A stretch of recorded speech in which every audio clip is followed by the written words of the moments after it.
আসসালামু আলাইকুম। নাইট ওয়াচম্যানরাও যে ম্যাচ ঘুরিয়ে দিতে পারে সেটা আমরা ইতিহাসের দিকে তাকালে দেখতে পারেন। তবে সেই ইতিহাসটাকে আবারও সামনে নিয়ে আসলেন ভারতীয় নাইট ওয়াচম্যান আকাশদীপ। আকাশদীপকে আমরা জানি একজন পেস বোলার এবং ভারতীয় টেস্ট দলের বর্তমানে বলা যায় যে নিয়মিতই মুখ। প্রায় সময়ই তাকে টেস্ট স্কোয়াডের প্লেইং এক্সেই দেখা যায় যখন জসপ্রীত বুমরার মতো বড় বড় বোলাররা থাকেন না।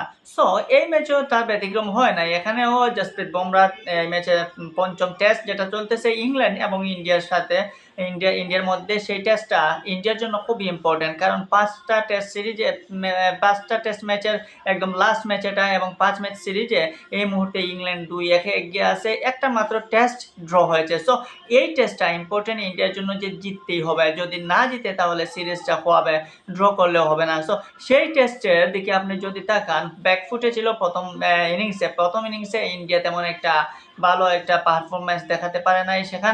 সেখানে করুণ নায়ারের 50-তে কোনো রকম ইজ্জতটা রক্ষা হয়।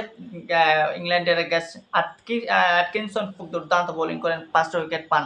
সেই সাথে এখানে ফার্স্ট ইনিংসে ভারতীয় বোলাররাও টক্কর দেয়, ভালোই তারা পাল্লা দিয়ে বোলিং করে। সেখানে মোহাম্মদ সিরাজ সামনে থেকে নেতৃত্ব দেন। মোহাম্মদ সিরাজও একটা দুর্দান্ত স্পেল দেখান ভারতের হয়ে। সিরাজ কিংবা আকাশদীপরা বোলিংয়ে তাদের যতটুকু ক্যাপাসিটি রয়েছে সর্বোচ্চ করেছেন। কিন্তু দেখা গেল সেকেন্ড ইনিংসে ইন্ডিয়ার অন্য একদম ব্যতিক্রমী একটা ব্যাটিং স্টাইল।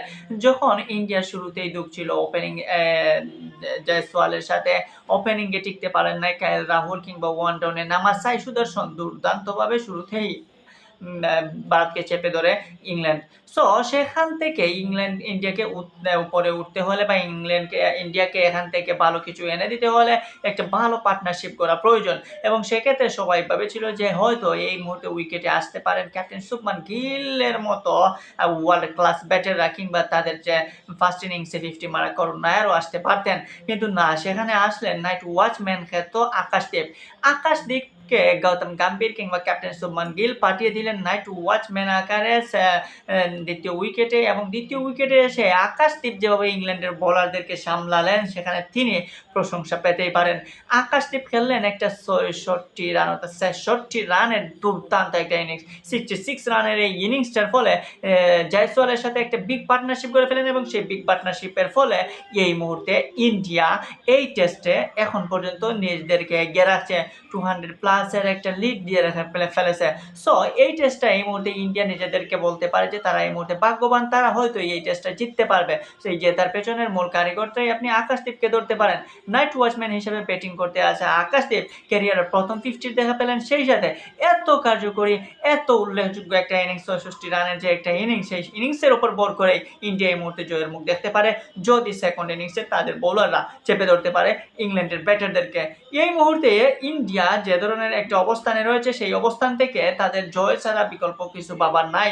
কিন্তু তারপরে যেহেতু টেস্ট খেলুড়ে দেশ ইংল্যান্ড, এবং ইংল্যান্ডের মাঠে খেলা ওভালে, সো ইংল্যান্ডকে আপনি পিছনে ফেলতে পারেন না। এবং এই মুহূর্তে ইংল্যান্ডের নিয়মিত ক্যাপ্টেন বেন স্টোকস না থাকলেও অলি পপের নেতৃত্বে ইংল্যান্ড কখনোই খারাপ খেলে নাই। অলি পপের নেতৃত্বে ইংল্যান্ড 3টা টেস্ট খেলে 3টা টেস্টই তাদের জয়ের ভাগটা শতভাগ। সো অলি পপ একজন লাকি ক্যাপ্টেন ইংল্যান্ডের জন্য। সো অলি পপের দিনে এই টেস্টটা হয়তো ইংল্যান্ড চাইবে ড্র করতে, যেহেতু আজকে 3rd ডে, কালকে 4th, 5th এবং 2 ডে, এখনো 2টা দিন রয়েছে। এবং 2টা দিনের মধ্যে একটা দিন যদি ইংল্যান্ড কোন রকম কাটিয়ে ফেলতে পারে, তাহলে হয়তো ড্র কেন, জয়ের দেখাতেও পেতে পারে। সো এই মুহূর্তে বলতে পারেন যে ইন্ডিয়া এগিয়ে থাকলেও এই মুহূর্তে ইংল্যান্ডকে আপনি এত হেলায় ছেড়ে দিতে পারেন না। যদিও ইংল্যান্ডকে আপনি বলতে পারেন যে 250+ কিংবা 300+ রান চেস করতে গিয়ে ইংল্যান্ড আসলেই কি গাবড়ে কি যাবে, নাকি ইংল্যান্ড এখানে থমকে যাবে। যাই হোক, এটা পরের বিষয়। এখন আপনি যাকে নিয়ে আলোচনা করার কথা, বা যাকে নিয়ে আপনি ভাবতে পারেন, সেটা হচ্ছে যে ইন্ডিয়াকে এই মুহূর্তে এত বড় একটা স্কোর এনে দেওয়ার মূল কৃতিত্বটা আপনি যার দিকে উপর দিতে পারেন, সেই আকাশদীপ। নাইট ওয়াচম্যান যে আকাশদীপ যে ইনিংসটা খেলেন, এবং নাইট ওয়াচম্যানরা যে ম্যাচ ঘুরিয়ে দিতে পারে অনেক সময়, সেটা আবারও প্রমাণিত হলো। সো প্রত্যেকটা টিমে এভাবে নাইট ওয়াচম্যানদেরকে যখন পাঠানো হয়, তখন একটা টিম আশা করে যে ওই নাইট ওয়াচম্যানটাই আমার টিমটাকে উদ্ধার করে দেবে। অনেক সময় নাইট ওয়াচম্যানরা সফল হয়, অনেক সময় বিফল হয়। তবে 100-এ দেখবেন যে 80% নাইট ওয়াচম্যানরাই কিন্তু বিফলে যায়, তাদের ইনিংস করা 80% নাইট ওয়াচম্যানরাই কিন্তু টিকে থাকতে পারে না, যেটা এখানে আকাশদীপ ব্যতিক্রম ঘটালেন। আকাশদীপ টিকে গেলেন এবং 66 রানের একটা ইনিংস খেলেন। সো সেই ইনিংসটার উপর ভিত্তি করে কিন্তু ইন্ডিয়া এই মুহূর্তে জয়ের আশা করতে পারে। লাস্ট নাইট ওয়াচম্যান হিসেবে ইন্ডিয়ার হয়ে 2011 সালে অমিত মিশ্র একটা ইনিংস খেলেছিলেন, 50+ একটা ইনিংস খেলেছিলেন। সেই 11-র পর এবার 25-এ এসে নাইট ওয়াচম্যান স্বীকৃতিপ্রাপ্ত আকাশদীপ খেলেন আরও একটা দুর্দান্ত ইনিংস।